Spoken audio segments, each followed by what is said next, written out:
하나님을 향한 아름다운 고백, 시편 필사를 통해서 기도를 배우는 시간, 오늘은 시편 68편 첫 번째 시간이 되겠습니다.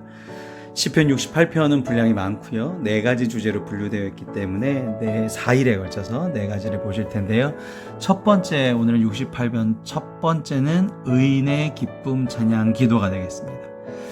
이 68편 자체가 찬양시로 구분할 수 있고요. 68편은 다윗의 시라고 언급이 되어 있습니다. 배경은 나와 있지 않은데 68편을 쭉 보다 보면 언약궤를 예루살렘 성소로 옮긴 사건, 그러니까 사무엘하 6장에 있는 사건을 배경으로 볼 수 있고요. 혹은 그 연합군과의 전쟁, 암몬과 이렇게 같이 합쳐서 들어왔을 때, 그때 이제 승리했을 때 사무엘하 10장으로도 볼 수가 있습니다. 어쨌든 이 두 가지 경우가 거의 다 적합하다고 봐서 배경으로 볼 수 있는 부분, 시편 68편 첫 번째 상반절은요, 악인의 패망 간구와 의인의 환희를 찬양하는 부분이 됩니다. 2절까지는 악인의 패망, 하나님의 길에서 벗어난 사람들, 그 악인들의 패망을 간구하는 부분이 나오고, 의인의 환희, 하나님의 뜻에 순종했던 사람들은 기쁨을 찬양하는 부분, 그것이 바로 3절부터 6절이 나오게 되겠습니다. 그러면 시편 68편 첫 번째 의인의 기쁨 찬양기도 시작하시도록 하겠습니다.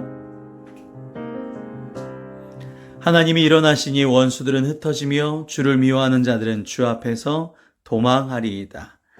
자, 악인들의 패망을 간구하는 부분이죠. 68편 전체가 승리를 베푸시는 하나님에 대한 얘기입니다. 그러니까 1절은 원수들한테 지금 둘러싸여 있나 봐요.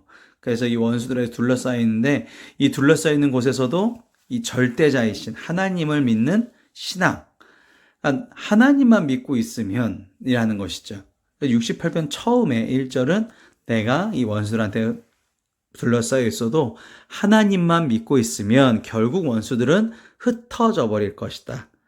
주 앞에서 도망갈 것이다 라고 얘기하고 있죠. 어떻게 그렇게 되냐면 2절에 예가 나옵니다.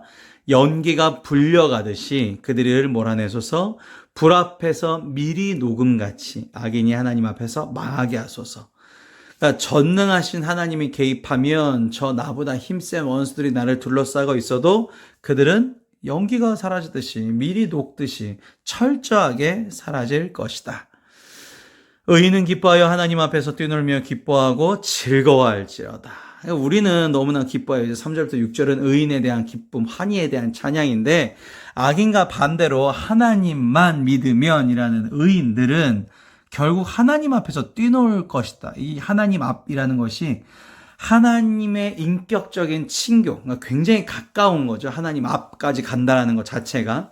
그 다음에 그 인격적인 친교로 인한 참된 기쁨으로만 인간이 누릴 수 있는 가장 큰 기쁨을 누릴 수 있다는 것입니다. 왜 그러냐면 세상에는 원래 악인이 더 많습니다. 넘어가는 사람이 더 많죠. 그러니까 악인들이 많은 그런 둘러싸이는 곳에서도 하나님만 믿으면, 찬송가도 있죠. 끝까지 믿으면, 오직 주님만 믿으면 인간이 누릴 수 있는 가장 큰 기쁨을 누릴 수 있다. 왜 주님을 믿는다라는 표현은 다시 말해서 하나님과 인격적인 만남을 가지면. 4절입니다. 하나님께 노래하며 그의 이름을 찬양하라.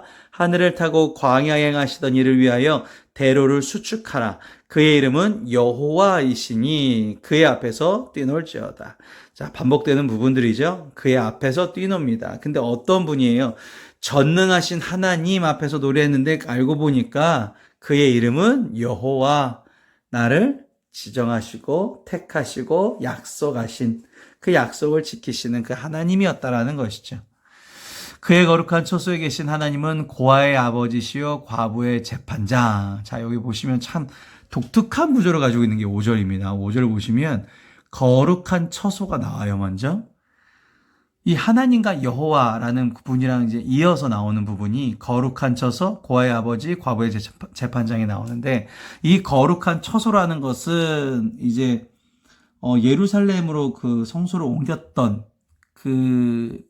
아마 그 사건을 배경으로 삼는다면 거룩한 처소는 성소가 되겠죠. 근데 이게 이제 연합군과의 전쟁이라고 배경으로 봤다면 거룩한 초소는 그럼 도대체 뭐냐라는 건데, 결론은 이 거룩한 초소는 감히 인간이 머물 수 없는, 감히 상상할 수도 없고 닿지도 않는 우주 저 너머에는 엄청난 곳, 바로 하늘나라거든요. 근데 이 거룩한 초소에 누가 계신다? 하나님이 계신다라는 거죠. 뒤에 보이시죠? 거룩하심과 초월성을 가지신 그 초월적인 분이 누구다? 고아의 아버지, 과부의 재판장. 이 재판장이라는 뜻이요, 다이안, 이게 원래 뜻이 웬 다이안인데, 이 다이안이라는 원형에서 나왔는데, 이 다이안이 변호인이라는 뜻을 가지고 있어요. 이 하나님이신데 고아의 아버지, 과부의 재판장, 변호해 주시는 분 누구시죠? 우리는 알고 있죠? 예수님이시죠. 아니, 예수님이 하나님의 우편에 앉아 계셔서 우리를 항상 변호해 주시지 않습니까? 하나님이신데, 그러니까 우리가 감히 닿을 수 없는 엄청난 높은 곳에 계신 그 분이 인간사에 깊이 개입하시는 분이라는 거죠. 그게 이제 예수님으로 우리가 알 수 있습니다. 이 거룩한 처소에 계신 그 분께서 우리의 모든 상황을 알고 계시는 분이시다. 그러니까 우리가 기뻐할 수밖에 없죠. 그러니까 여기 뒤에 보시면 하나님이 고독한 자들의 가족과 함께 살게 하시며, 고독한 자에게 가장 필요한 건 가족이겠죠. 갇힌 자를 이끌어내사 형통하게, 형통이라는 건 길이 뻥 뚫려 있는 것이죠. 오직 거역한 자들의 거처는 메마른 땅이죠. 광야죠. 어디로 가야 될지도 모르고, 뭔가 신기루를 쫓아서 가면 또 물이 없어져 있고 오아시스가 사라져 있고, 정말 메마른 땅. 오늘도 하나님의 뜻을 따라서 형통케 되기를 주님의 이름으로 축원합니다. 마지막으로 찬양받기에 합당하신 하나님께 드리는 기도 올리겠습니다. 찬양받아 마땅하신 하나님 아버지, 오늘 하루도 평안케 하심을 감사드립니다. 부족한 저희에게 숨을 허락하시어 살아가게 하시니 감사드립니다. 주님께서 저를 어떻게 사용하실지는 제가 정하는 것이 아니라 성령의 인도하심 속에 이루어짐을 믿습니다. 나의 욕심과 헛된 것에 갇혀 있었던 불행한 저에게 소망과 사랑을 주셨습니다. 항상 주님의 뜻에 순종하여 형통케 하여 주시옵소서. 저의 모든 것을 다 알고 변호하여 주시는 예수님의 이름으로 기도를 싸움나이다.